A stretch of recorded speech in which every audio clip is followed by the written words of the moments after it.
नीतीश कुमार को कैसे फ्रेम में उतारना है और कैसे उन्हें अपनी बातों पे ले करके आना है, ये बात सबसे बेहतर तरीके से ललन सिंह जानते हैं। ललन सिंह ने कई बार अपनी चर्चाओं में कहा है कि ललन सिंह और नीतीश कुमार की बहुत पुरानी दोस्ती है और ये छात्र जीवन से ही है। एक लंबा समय हो गया है, एक दूसरे को अच्छी तरह समझते हैं, लेकिन पिछले कुछ दिनों से आपने देखा होगा कि दोनों के बीच में तल्खियाँ नज़र आ रही थी, लेकिन अचानक से सब कुछ चेंज हो गया।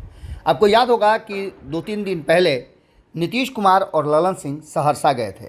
कार्यक्रम आनंद मोहन का था और उस कार्यक्रम के बाद ललन सिंह ने धीरे धीरे अब गियर चेंज करना शुरू कर दिया है। आपको बता दें कि जनता दल यूनाइटेड को लेकर के और जनता दल यूनाइटेड की टीम को लेकर के नीतीश कुमार की चिंताएं जग जाहिर हैं। तो वहीं ललन सिंह जिस तरह से पार्टी में अपना रौब जमा रहे थे, उसको लेकर के नाराज़गी थी। इन सारी बातों को लेकर के अब ललन सिंह एक बार फिर से नीतीश कुमार का सिग्नल मिलते ही फुल फ्रेम में आ गए हैं और एक बार फिर से उन्होंने गियर चेंज किया है। एक बात हम आपको लगातार बताते आ रहे हैं कि नीतीश कुमार असमंजस की स्थिति में हैं कि उन्हें कौन सा फैसला लेना चाहिए, कौन फैसला उनके पक्ष में होगा और कौन उनके खिलाफ जा सकता है। इसमें सबसे बड़ा फैसला था कि क्या वो उन्हें भारतीय जनता पार्टी के साथ एक बार फिर से जाना चाहिए, जबकि भारतीय जनता पार्टी ने तो रास्ता ही बंद कर दिया है। इसके बाद एक दूसरा जो रास्ता है वो है कि क्या महागठबंधन में रहते हुए उनके तरफ वोटों शिफ्ट होंगे। ये सारी बातें जहां एक तरफ अपनी जगह है, वहीं दूसरी तरफ ललन सिंह ने एक बार फिर से कमान संभाल लिया है। ललन सिंह ने कमान संभालते ही बहुत सारी बातें कही है। उसमें उन्होंने सबसे बड़ी बात जो कही है वो कहा है कि मुगालते में रहने दीजिए भारतीय जनता पार्टी को। पंजाब में आम आदमी पार्टी है और अकाली दल है, वहाँ भी भाजपा का नामो निशान नहीं है। दिल्ली में आम आदमी पार्टी और बंगाल में टीएमसी है, भाजपा कहाँ है। प्रख्यात ज्योतिषाचार्य भारत सरकार के माननीय गृह मंत्री जी बंगाल में चुनाव प्रचार में गए थे, कहे थे कि बंगाल में 2/3 बहुमत से बीजेपी की सरकार बनेगी, लेकिन वहाँ टीएमसी पिछले चुनाव में जीत गई और इनका सारा का सारा ज्योतिष ज्ञान धरा का धरा रह गया।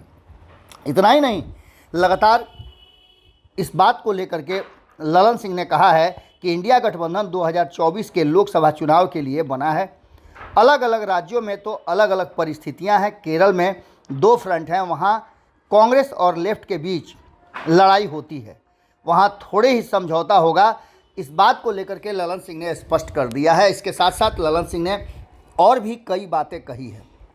एक तरफ जहां उन्होंने 5 राज्यों में हो रहे चुनाव को लेकर के और कर्नाटक में हाल फिलहाल में हार हुई भारतीय जनता पार्टी की, उसको लेकर के कटघरे में खड़ा किया है, तो वहीं कल आपने देखा होगा कि जो केंद्रीय मंत्री हैं अश्विनी चौबे, उनके पुत्र अरिजीत शाश्वत एक कार्यक्रम किए थे और उन्होंने हिंदुत्व को लेकर के कई बातें कही थी।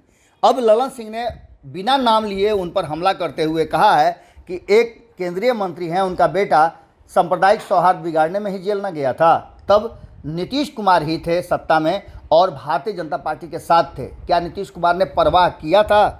ललन सिंह ने बड़ा ही तल्ख तेवर में ये बात कही है और कहा है कि नीतीश कुमार जी इस बात की परवाह नहीं करते हैं कि उनके हाथ में सत्ता रहेगी, कुर्सी रहेगी या नहीं रहेगी, लेकिन किसी भी कीमत में सामाजिक और सांप्रदायिक सौहार्द नहीं बिगाड़ा जा सकता है। ये बात ध्यान में रखना चाहिए उन लोगों को जो इस तरह की मानसिकता रखते हैं। अब देखना दिलचस्प होगा कि ललन सिंह के एक्शन में आने के बाद आगे क्या होता है, लेकिन एक बात तो तय मान के चलिए कि ललन सिंह और नीतीश कुमार की अकेले में 4-5 घंटे की मुलाकात कुछ न कुछ नया गुल जरूर खिलाएगी, क्योंकि लंबे समय से नीतीश कुमार और ललन सिंह को एक साथ बैठने का मौका नहीं मिल रहा था, लेकिन सहरसा यात्रा के दौरान दोनों एक साथ मिले भी और चीज़ें भी बदलती हुई नज़र आ रही हैं।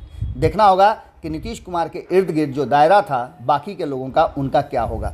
जुड़े रहिए भारत लाइव के साथ। हमारी नज़र बिहार की हर छोटी बड़ी घटना पर है, आपकी नज़र भारत लाइव पे होनी चाहिए। बहुत बहुत धन्यवाद। अगर ये वीडियो पसंद आई और वह बिहार के राजनीति और बिहारियत से सरोकार रखेनी तो सब्सक्राइब बटन दबा के चैनल के सब्सक्राइब कर ली। ओजे एगो घंटी बा, ओकरा बटन दबा देला से कुल सटीक और मारक खबर रुआ मुफ्त में मिल जाई। अगर रुआ पत्रकारिता के हमनी के नया प्रयोग में सहयोग कर चाहतानी तो ज्वाइन बटन दबा दी। पेटीएम नंबर नोट कर ली 9386816700। धन्यवाद।